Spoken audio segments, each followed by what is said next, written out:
ለመሆኑ ተስፋ መቁረጥ የሚለውን ቃል ታውቃለህ? ይህ ሰው ግን አያውቅም። በፍጹም እጅ አልሰጥም ይላል። ለመሆኑ ሀብታም ሲሆኑ ነው እንግዳ ጸባይ የሚመጣው ወይስ እንግዳ ጸባይ ስላላቸው ነው ሀብታም የሚሆኑት? እስቲ አስበው። ዋረን ባፌት በቀን 5 ጣሳ ኮካኮላ ይጠጣል። ሪቻርድ ብራንሰን በቀን 20 ሲኒ ሻይ ይጋታል። ጄፍ ቤዞስ ደግሞ ከሰው ልጅ ዕድሜ በላይ የሚኖር ትልቅ ሰዓት ለመስራት 40 ሚሊዮን ዶላር ያፈሳል። ኢሎን መስክም ከዚህ የተለየ አይደለም። ዛሬ የምናወራው ስለዚህ ሰው ነው።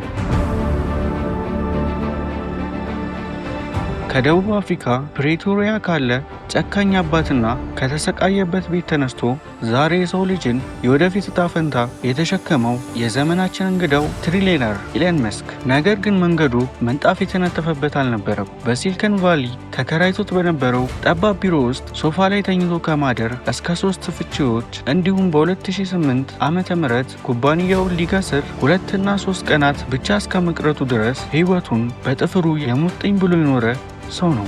እስቲ ዛሬ ይህንን አስገራሚ ታሪክ በዝርዝር እንየው።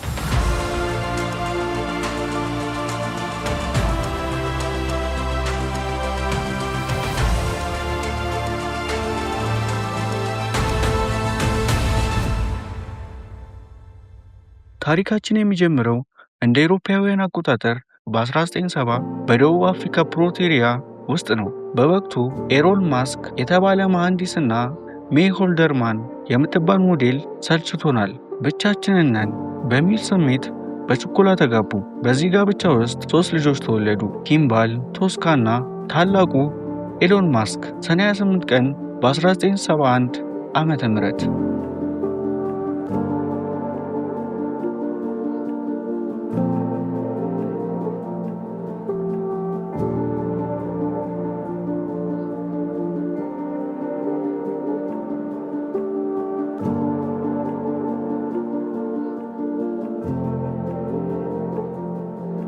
ላዩን ሲያዩት ቤተሰቡ የተሟላና ደስተኛ ይመስል ነበር።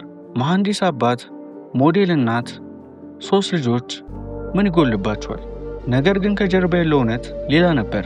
አባቱ በጣም ጨካኝና ክፉ ሰው ነበር። እናታቸውን በቀን 3 ጊዜ ደደብ ነሽ፣ አስቀያሚ ነሽ እያለ ይሰድባት ነበር። ኢሎን ገና ልጅ እያለ ኮምፒውተር እንዲገዛለት ሲጠይቀው ይህም የማይረባ ዕቃ ነው ብሎ ከለከለው። ኢሎን መስክ ሲናገር አባቴ በጣም ክፉና ጨካኝ ሰው ነበር። የልጅነት ዘመኔ በጭንቀትና በግፍ የተሞላ ነበር ይላል።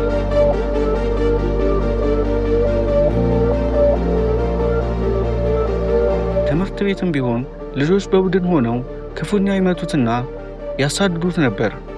አንድ ጊዜማ ራሱን እስኪስት ድረስ ደብድቦት ነበር።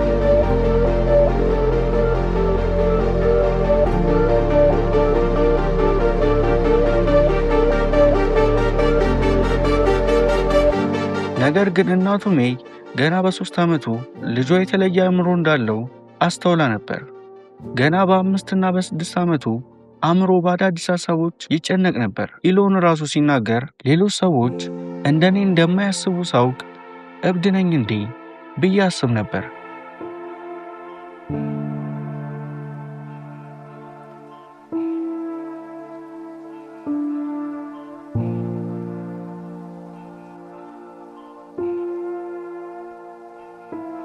በአይምሮዬ ውስጥ አዳዲስ ሀሳቦች እንደ ፒንግ ፖንግ ኳስ ይፈነዱ ነበር፣ ላጠፋውም አልችልም ነበር ይላል።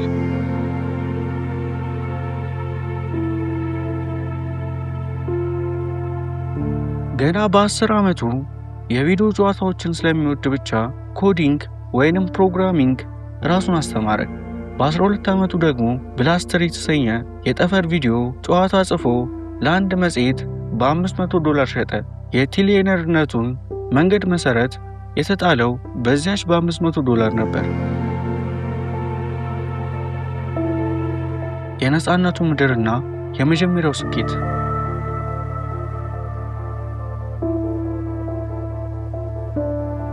ኢሎን የ17 ዓመት ወጣት ሲሆን ደቡብ አፍሪካን ጥሎ ወደ ሰሜን አሜሪካ ወይንም ካናዳ አሜሪካ ተጓዘ።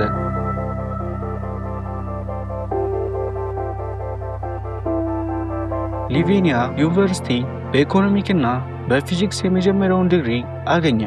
ነገር ግን ልቡ የነበረው እዚህ አልነበረም። የእሱ ልብ የነበረው የቴክኖሎጂው ማዕከል በሆነችውና ለእሱ እንደ ቅዱስ ቦታ በሚታየው ሲሊከን ቫሊ ላይ ነበር። በ1995 ዓ.ም ወደ ሲሊከን ቫሊ መጣ።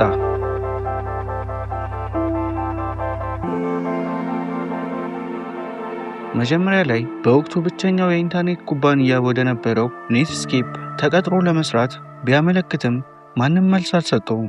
እሱ ግን አልተከፋም። እነሱ ካልቀጠሩኝ የራሴን እፈጥራለሁ አለ።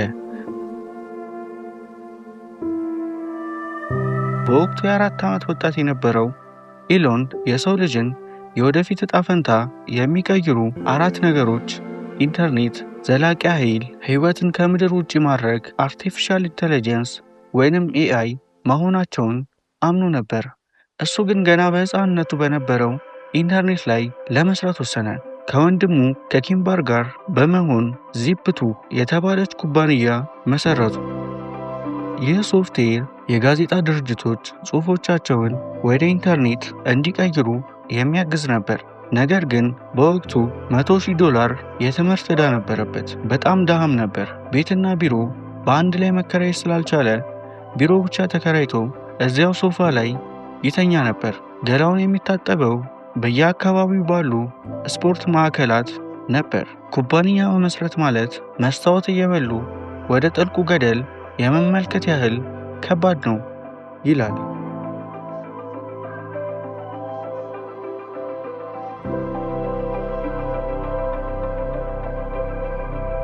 ነገር ግን በጠንካራ ስራቸው ምክንያት እንደ ዘ ኒውዮርክ ታይም ያሉ ትልልቅ ጋዜጦች ደንበኞቻቸው ሆኑ።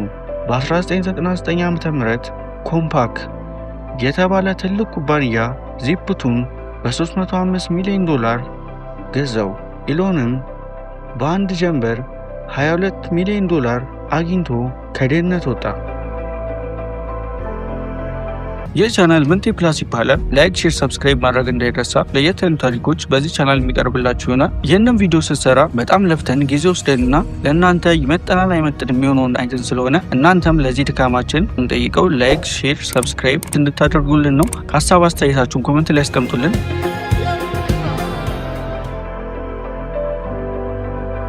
በዚህ የሽያጭ ገንዘብ $1 ሚሊዮን የሚያወጣ ማክላረን F1 የተባለ የቅንጦት መኪና ገዛ።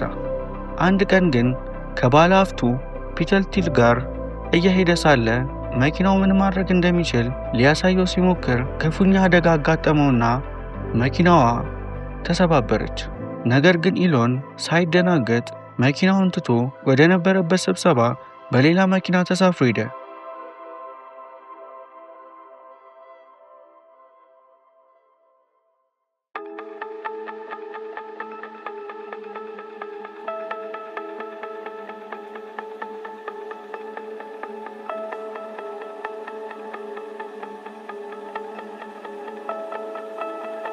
የኤክስ.ኮም እና የፔፓል ዘመን። ኢሎን በማግኘቱ ብቻ አልረካም። ደሴት ገዝቼ መዝናናት እችል ነበር፣ ግን እኔ አዲስ ነገር መፍጠር ነው የምፈልገው አለ። በ1999 ዓ.ም የባንክ አሰራርን ለመቀየር ኤክስ.ኮም የተባለ የኢንተርኔት ባንክ መሰረተ። በወቅቱ ሰዎች በኢሜይል አማካኝነት ገንዘብ እንዲላላኩ የሚያደርግ ስርዓት ፈጠረ። ይህ ስርዓት በኋላ ላይ ፔፓል ተባለ።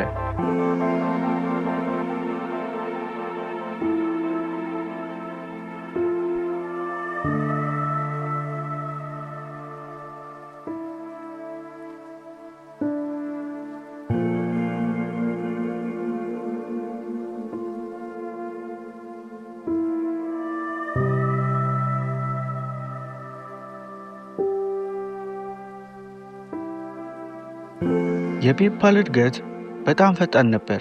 በአንድ ዓመት ውስጥ 1 ሚሊዮን ደንበኞችን አፈሩ።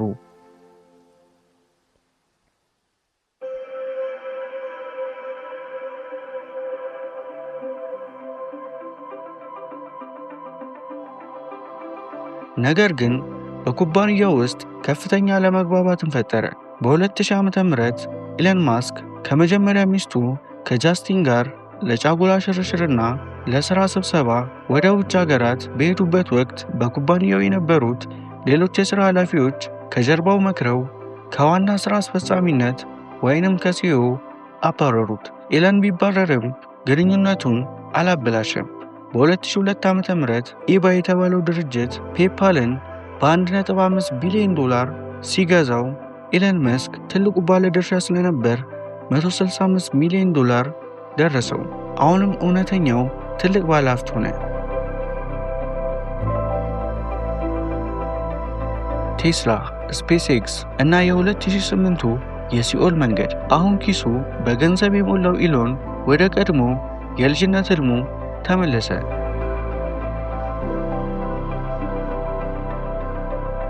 የአየር ንብረትን መዛባት ለመቀነስ የኤሌክትሪክ መኪና መስራት አለብን በሚል በ2004 ዓ.ም ቴስላ ሞተርስ ከተባለው ኩባንያ ጋር ተቀላቀለ።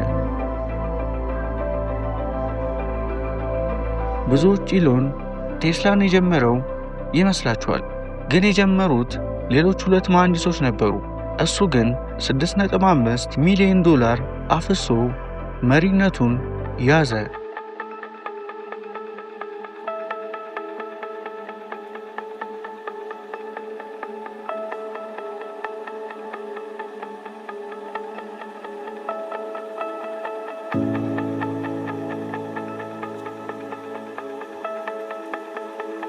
በተመሳሳይ ሰዓት የጠፈር ሮኬቶች በጣም ውድ መሆናቸውን አይቶ እሱ ራሱ በ3 በመቶ ወጪ መስራት እንደሚችል በማመን ስፔስ ኤክስ የተባለውን የጠፈር ኩባንያ በ2002 ዓ.ም መሰረተ።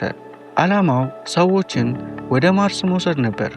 ነገር ግን በ2008 ዓ.ም ለእሱ እውነተኛ ሲኦል ነበር። በዓለም ላይ የኢኮኖሚ ቀውስ ተከሰተ።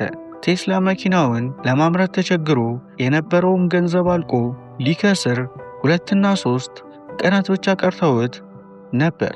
ስፔስ ኤክስም የሰራቸውን 3 ሮኬቶች ተከታትሎ ፈነዱ። ሁለት ኩባንያዎች የመትረፍ ዕድላቸው 10 በመቶ ብቻ ነበር።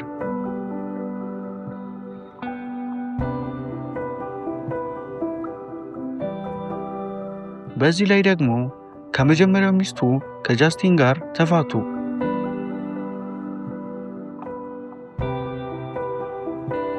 ጃስቲን የእሱ የዋንጫ ሚስት ብቻ የሆንኩ ያህል ይሰማኛል ስትል ከሰሰችው። በኋላም ታሉላ ራይሊ የምትባል እንግሊዛዊ ተዋናይት በ10 ቀን ትውውቅ አግብቶ እሷንም መልሶ በ2013 ዓ.ም ፈታት። ሕይወቱ በሁለት አቅጣጫ የተመሰቃቀለች ይመስል ነበር።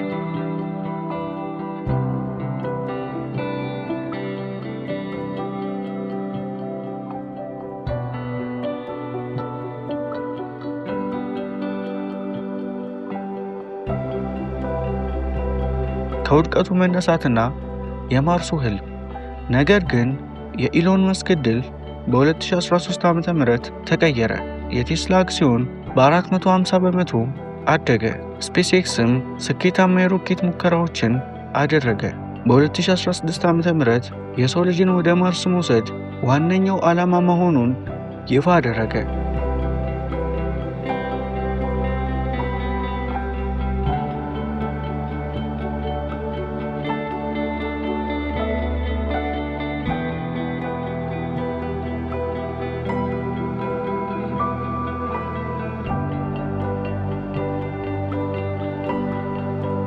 የራሴን ቤት ዲዛይን በማድረግ ጊዜን ላባክን ወይንስ ሰዎችን ማርስ ለመውሰድ ልስራ? እኔ ማርስን እመርጣለሁ ይላል። አሁን ያላቸውን ትልልቅ ቤቶች በሙሉ በመሸጥ በኪራይ ቤት ውስጥ ነው የሚኖረው።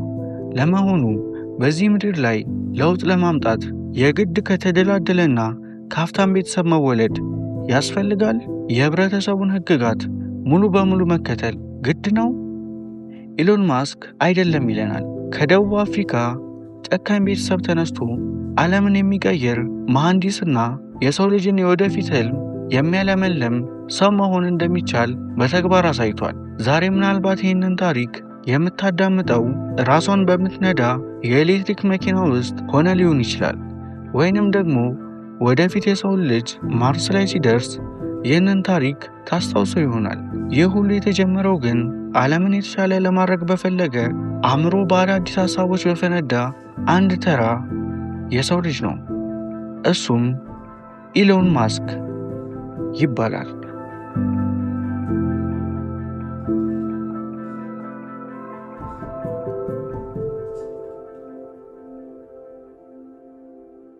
ይህ ቻናል ምንቴ ፕላስ ይባላል። ላይክ፣ ሼር፣ ሰብስክራይብ ማድረግ እንዳይረሳ። ለየት ያሉ ታሪኮች በዚህ ቻናል የሚቀርብላችሁ ይሆናል። ይህንን ቪዲዮ ስትሰራ በጣም ለፍተን ጊዜ ወስደንና ለእናንተ ይመጠናል አይመጥን የሚሆነውን አይተን ስለሆነ እናንተም ለዚህ ድካማችን እንጠይቀው ላይክ፣ ሼር፣ ሰብስክራይብ እንድታደርጉልን ነው። ሀሳብ አስተያየታችሁን ኮሜንት ላይ ያስቀምጡልን።